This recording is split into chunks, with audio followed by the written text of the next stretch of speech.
I started now getting those out-of-body experiences, especially at night.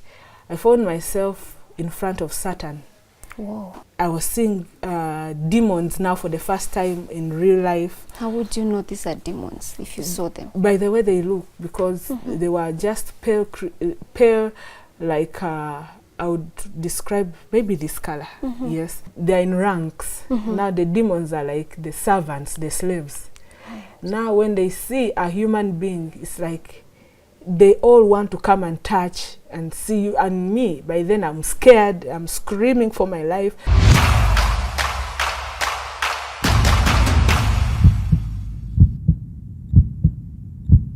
At 8 years, Erica Mukisa was introduced to witchcraft by her grandmother, and for 18 years she served Lucifer. And today she's going to give us a life testimony of how she broke free from those dark forces, and also she'll explain to us how to protect ourselves from dark forces. Welcome to today's episode of Candid with Yvonne. Welcome to the show. Thank you. All right, so let's start from the beginning. I know you're not Kenyan, so which part of Uganda do you come from? I'm from Uganda, Jinja. Jinja. Yes. How was life growing up? Life growing up was good for me up to a certain point when I started now experiencing spiritual attacks. But I grew up in a Christian family. Right. My dad and mom were born again. The only thing I remember, most of the things I remember about childhood is my dad loved my mom so much. So they really took good care of us until when we started now visiting our relatives. Yeah, that's when I started getting a glimpse of the other side of life, you know. That's when I started now realizing that life is spiritual. Right. My grandmother, the mother to my dad, was a high-level sorcerer. And that was her way of living. She thought that was the family way of surviving, because she was making money out of it. She would get people from different circles of life, politicians, musicians, businessmen, consulting with her, and all that would bring money to the family. So she started now controlling the community because of her powers and influence, and to her that was life, that was a way of living, because she grew up seeing our great-grandparents practicing sorcery, and she also had to buy some powers and to add to what we had in the family. Yeah, so that was her way of living. When you're saying controlling the community, yeah, what do you mean? I think, I don't know how, if here in Kenya people have heard of rainmakers, like people who, like when somebody is going to have a concert, there are some people they have to consult so that on that day it doesn't rain. So my grandmother was that kind of person who people would consult, because if they were going to stage, let's say, a show in our area and she has not been consulted, that day it would rain. So people used to take sacrifices to her. They used to take money, businesses. If a person wanted to have influence in that area, they had to be in good terms with her. Yeah. Wow. So for her, that was the way of living that she knew.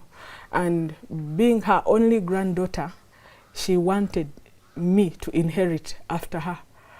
So my dad rebelled against my grandmother when he was about 18, because he got saved that time. And according to my grandmother, my dad was like a prodigal son, because he rejected the family witchcraft. Now, she knew very well that my father had an idea of what she was involving herself into, and he never wanted me to be part of it.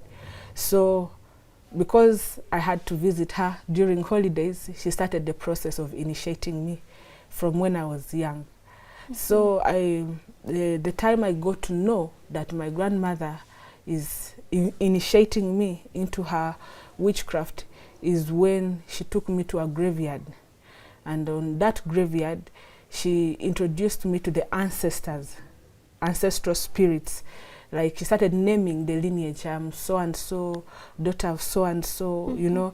So I brought my granddaughter so that when I die, you work with her, just like you've worked with me. How old were you at this time? That time I was 8. So now, that's when it dawned that, hey, grandmother is deep, because I was hearing voices from the grave. And it was at a point where I could not do anything. I was now helpless because she had already been initiating me. So now this opened up my life to astral projection. What does that mean? It means a person getting out of their body and being sent for missions, because we are spirit beings in as much as we are in our bodies. So I started now getting those out of body experiences, especially at night. And as a child, it opened my life up to fear. I was always scared of everything. And it started now affecting my performance, because I used to perform very well in class. But now, because of that, I started falling sick all the time. I was very frightened of everything. Then my habits also in class changed to a point that even the teachers were scared of disciplining me. Why? Is because if they punished me in case I did something wrong, I would attack them at night. Oh Lord, would they know it's you? They would see me and they think they are dreaming. Like for example, I hit a teacher at night. She beat me in class. I beat her in her sleep. She woke up, the eye was swollen. And you know, there's no way you can explain to another teacher that my eye is swollen because of my student. They'll say, you have something against that student. Right. Yeah, so it happened like that. So now, because now teachers were afraid of disciplining me, I was experiencing different changes in my body.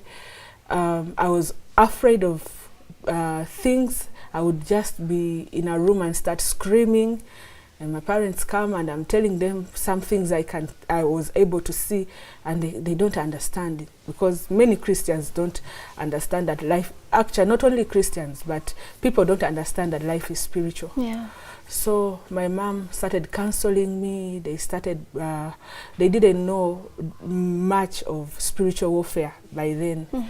Yeah, so until I was 11, I started doing things that are beyond my age. For example, going to schools and asking for, like, I went to a certain school and I spoke to the headmistress and I requested her to allow me join the school without my parents.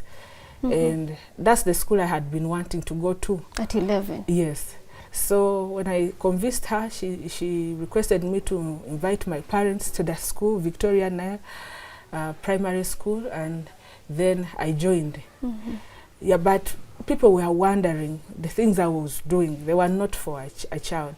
It got to a point where I started now becoming a threat to my grandmother, because she initiated me, but I started now becoming stronger than her. Yeah, and even her mother had initiated her, and at some point she became stronger, and they ended up having a fight, and her mother died in the process. So you would say she's the one who killed the mom? Yes. Oh Lord. So she saw me as a threat. Now she's the one who initiated me, and now she had turned me into her enemy.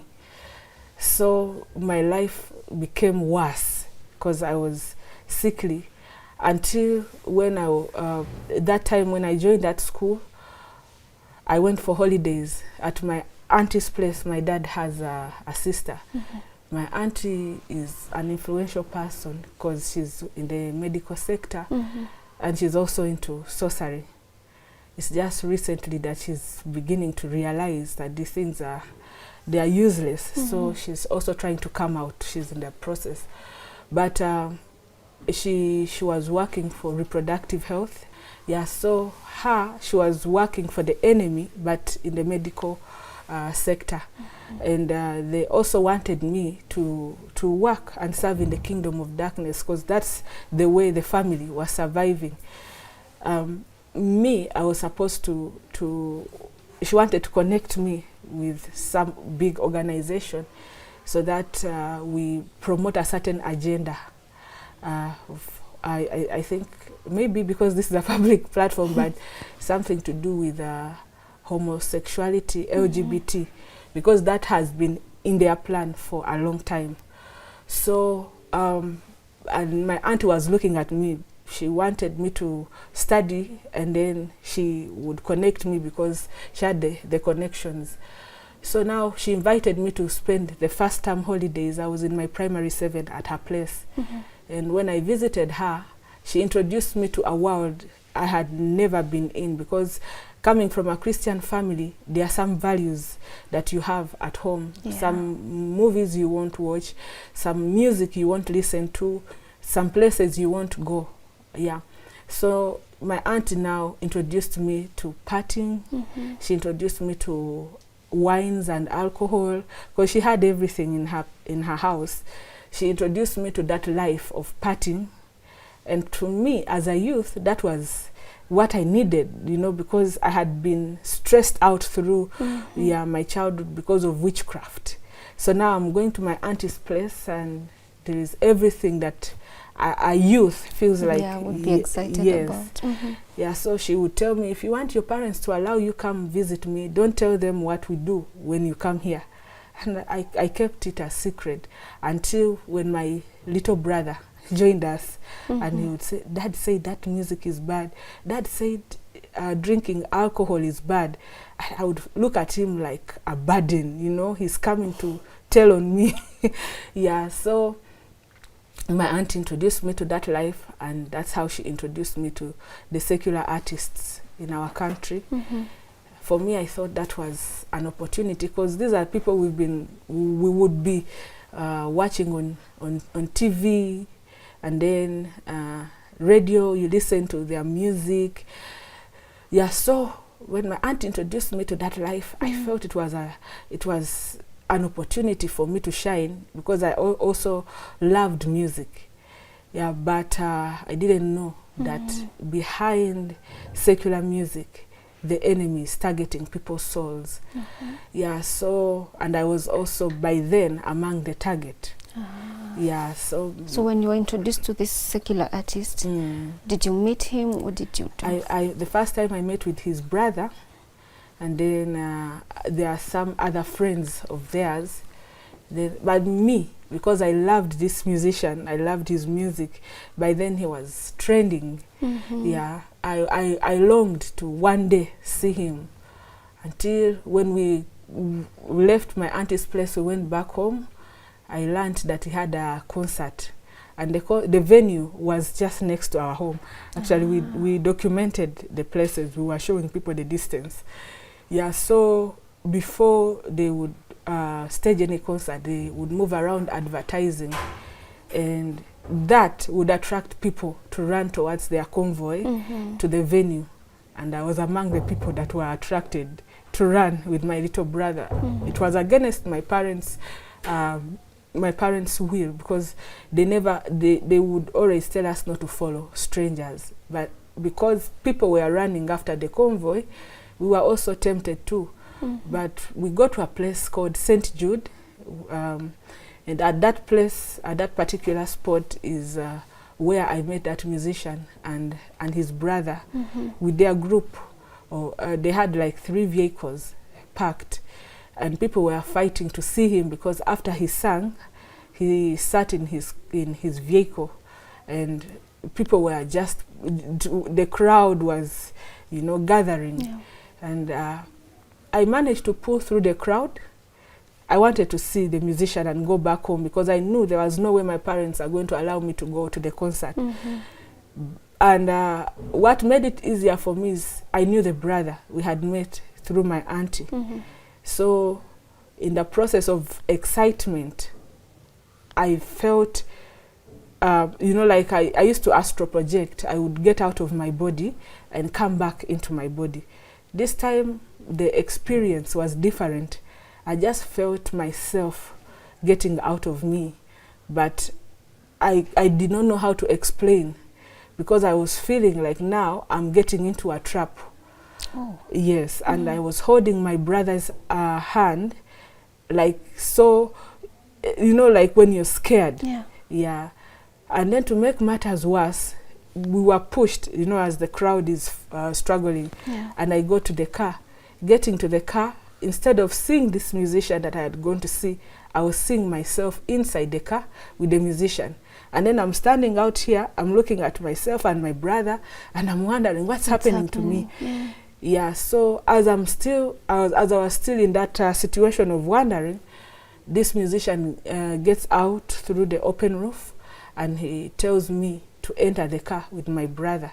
And my brother is holding my hand. He's like, no, don't. You don't have to enter this man's car. We don't know him. Daddy said don't enter a stranger's car. But because now my life is in bondage, everything they tell me to do, I do. Yeah, so from there we were struggling. We had a caretaker, someone who was taking care of us. She came, but even if she came for my body, my soul had already been caged. To a point that when we went home, physically, I fainted, but my soul was understanding everything, because we even passed by home. We went to Lake Victoria with this musician. Now, him physically, the first initiation was with my soul. Then later, I started now working with them, knowing what we were doing, because what the enemy targets in a person is the soul, because the soul, it has the mind, the emotions, the will, the intellect is in this. Everything we do comes from within us. Yes. Yeah, so now that's how we went to Lake Victoria. We went through the golf course. I've tried to document some of these things. Yeah, so we went through the golf course, and we went to a certain island on that River Nile. Yeah. And around that place is they show where John Speak stood and discovered. Is it River Nile or Lake Victoria? Something like yeah. So that is the place where we went. So what happened when you got there? When we got there, to my surprise, I thought maybe what I had seen was enough, but I didn't know that I was now going deeper. You know, when we read the Bible, we read about Satan, we read about God, people just take things lightly.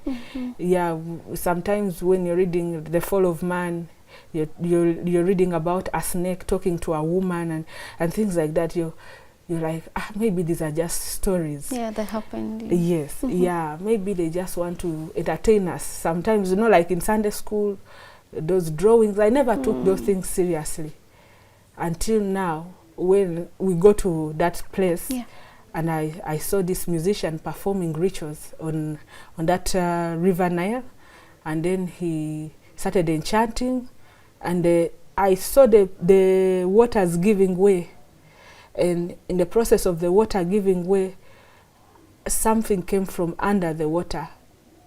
Later, I realized it was fish. The size of that fish, I could say it swallows like about 15 people. Whoa. That's the size, yeah. But that water, even when I went to document, I think I'll show you some of the footage. But when I went to document, you would see that in that particular place, the water flows differently. It's like there is a hole right there. It's like there is a door. That no one can explain what happened. Even the tour guides, when they are explaining, they say, we don't understand what happened here, because the way it flows around this place is different. Yeah, so now this musician entered with me, and I found myself in a new world. Like I found myself in front of Satan. Whoa. I found now myself in a world. It's a world, a different world altogether, but full of like different activities. Everyone is busy.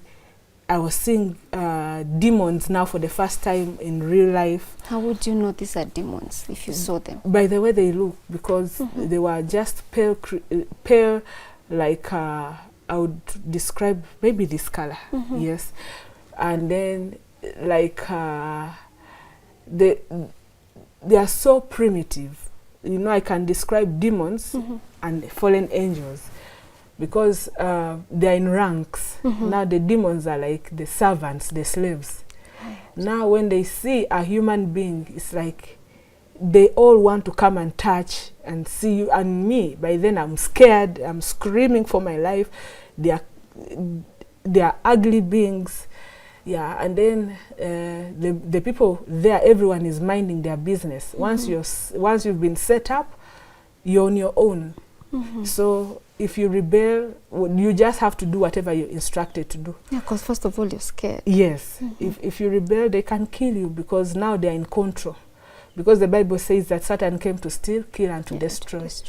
Yeah, so now I was encountering things that I didn't have any idea about.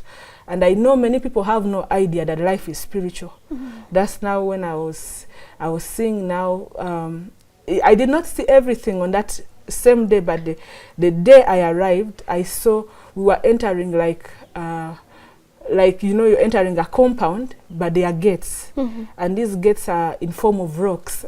And even when I had recently, when I went to document, the guys were telling us that down below there are rocks.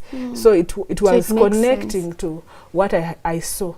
So the 7 gates, but in form of rocks, opening, and then now I find myself in a place that is like a hole, and in front of me I'm seeing a being that hates any form of human being. Like, just because you are a human being created in God's image is enough for Satan to hate you. You don't have to do anything. This is Satan, though? You just know, because life is spiritual. You just know him just by looking at him. The hatred, the amount of hatred in the eyes, the amount of fear that you have at that point. And then to make matters worse, I was seeing him drinking blood and eating human flesh. So that's when I knew that, you see, these fallen angels, God is no longer providing food for them. So they are farming human beings. That's why you see accidents.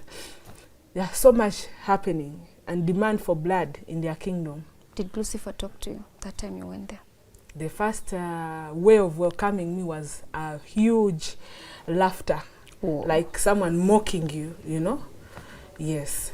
And there I knew that there was nothing I could do, because I was crying, Mommy, Daddy, and he was telling me that not even your government can set you free, because I control the governments.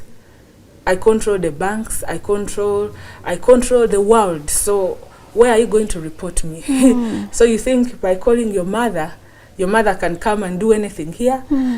And I didn't know that in Zechariah 9:11, God had paved a way for me through the blood of Jesus. I had no idea that through prayer I could get delivered.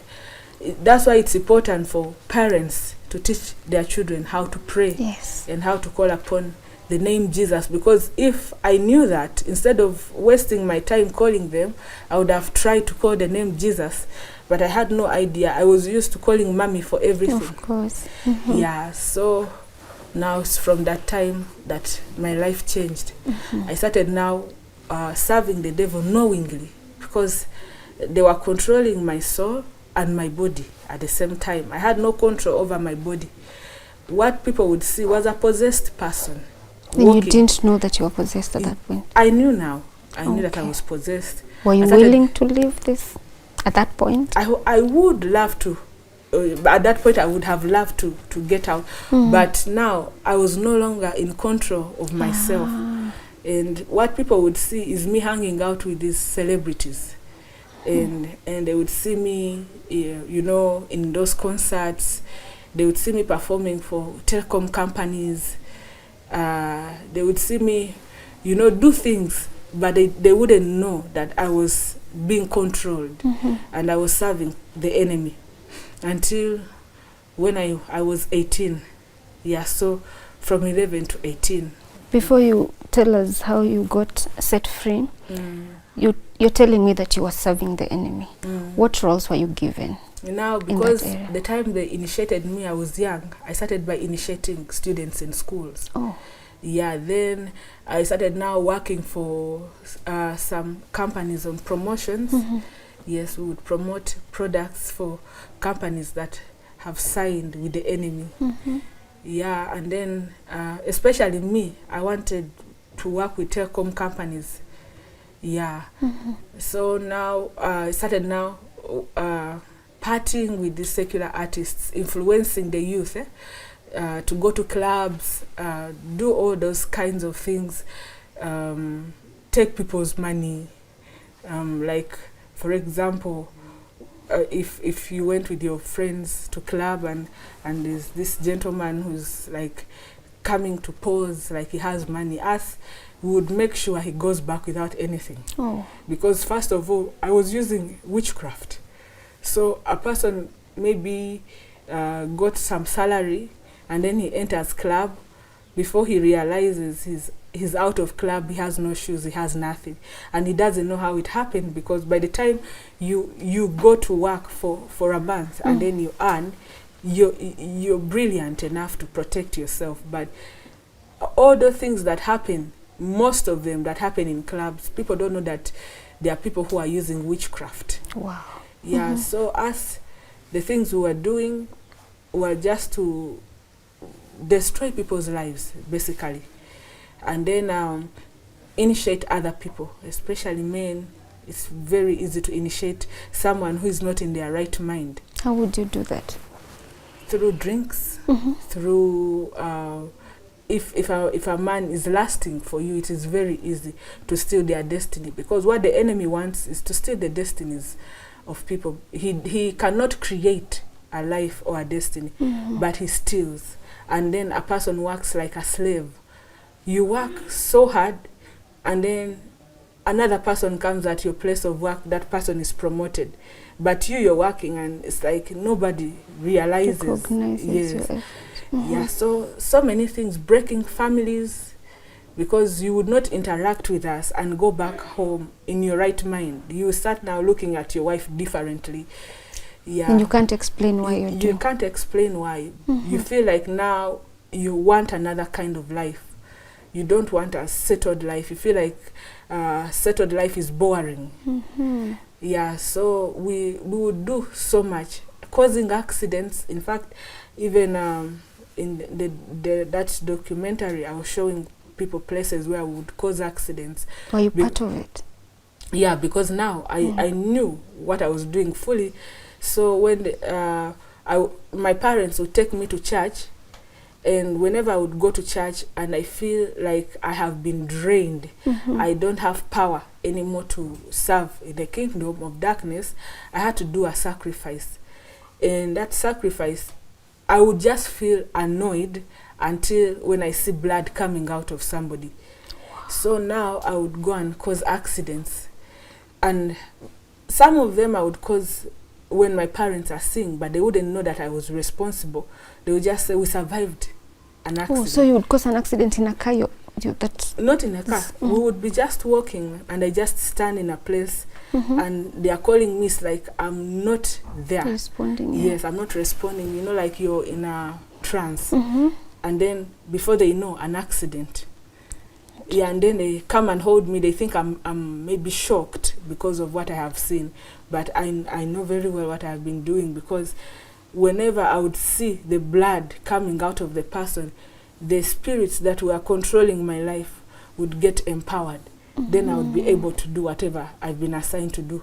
Because now it's like I was walking on a remote. So how was your mom relating with you this time when you're actually just doing things in the spiritual realm? From the time I got initiated, my friendship with my mom cut off. We just became friends after my deliverance. Okay. Yeah, and it took time for the friendship to be cemented again. So it's safe to say you are a rebellious daughter at that point? Yes, I was prodigal. Wow. Yeah. So you're saying whenever you would go to church with your parents, you would feel drained. Is there a reason why that would be the case? I hated places where they were praying, you know, places where they were talking about God and condemning the enemy, and yeah. So you're saying I would prayer is feel important, uncomfortable. Yes. especially if you have to protect yourself against the dark forces. Yeah. Interesting. It's very important. Yeah. One thing that's very interesting about this is because you're revealing secrets of the enemy, which makes us at an advantage, because then we would know exactly what to do. with. Yes. Yeah. Wow. Well, that wraps up the part 1 of this story. When we come back, we will tell you exactly how she got liberated from the dark forces and how to protect yourself from these dark forces.